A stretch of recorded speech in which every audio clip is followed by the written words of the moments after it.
छत्रपति संभाजी महाराज की, लड़ेंगे जीतेंगे।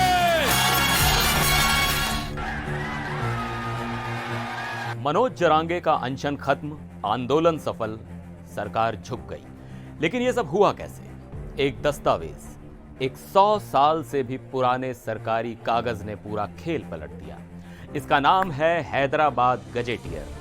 नमस्कार, मैं हूं सिद्धार्थ प्रकाश और आज मैं आपको इसी जादुई दस्तावेज की कहानी सुनाने वाला हूं। आखिर ये हैदराबाद गजेटियर है क्या भला? इसमें ऐसा क्या लिखा है जिसने महाराष्ट्र सरकार को वो फैसला लेने पर मजबूर कर दिया जिसका सबको इंतजार था? चलिए आज इस पूरी पहेली को आसान भाषा में सुलझाते हैं। हैदराबाद गजेटियर नाम सुनने में बड़ा भारी भरकम लगता है ना? लेकिन इसे सिंपल भाषा में समझिए। यह 100 साल पुराना एक सरकारी रजिस्टर या रिकॉर्ड बुक है। कहानी शुरू होती है भारत की आजादी से भी पहले। आज का जो महाराष्ट्र का मराठवाड़ा इलाका है, जिसमें औरंगाबाद, बीड, जालना जैसे 8 जिले आते हैं, वो पहले हैदराबाद के निजाम की रियासत का हिस्सा हुआ करता था। उस समय के निजाम की सरकार इस गजेटियर में इलाके की पूरी जानकारी रखती थी, जैसे वहां कितने लोग रहते हैं, कौन कौन सी जातियां हैं, लोग क्या काम करते हैं, खेती बाड़ी कैसी है, वगैरह वगैरह। अब सवाल यह है कि इस पुराने रिकॉर्ड बुक का मराठा आरक्षण से क्या लेना देना? तो लेना देना है, और बहुत गहरा लेना देना है। मनोज जरांगे पाटिल और उनके समर्थक इसी गजेटियर को लागू करने की मांग कर रहे थे। क्यों?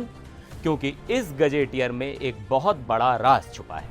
इस गजेटियर के रिकॉर्ड्स ये बताते हैं कि उस समय निजाम की सरकार मराठवाड़ा में खेती किसानी से जुड़े मराठा समुदाय को कुनबी ही मानती थी। ये रिकॉर्ड्स दिखाते हैं कि मराठा समुदाय उस वक्त सामाजिक और आर्थिक रूप से पिछड़ा हुआ माना जाता था। इतना ही नहीं, निजाम की सरकार ने 1918 में एक आदेश जारी करके मराठा समुदाय को शिक्षा और सरकारी नौकरियों में आरक्षण भी दिया था, और ये बात इसी गजेटियर में आधिकारिक तौर पर दर्ज है। एक और दिलचस्प बात, 1884 के एक पुराने दस्तावेज में कुनबी शब्द का जिक्र तो है, लेकिन मराठा का नहीं। इससे इस बात को और बल मिलता है कि उस समय मराठों को कुनबी के तौर पर ही गिना जाता था। तो अब पूरी पिक्चर समझ रहे हैं?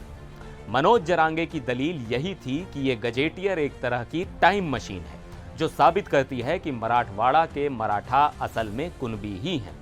और क्योंकि कुनबी जाति महाराष्ट्र में पहले से ही ओबीसी लिस्ट में शामिल है, इसलिए इन मराठों को भी कुनबी सर्टिफिकेट देकर ओबीसी कोटे का लाभ दिया जाए।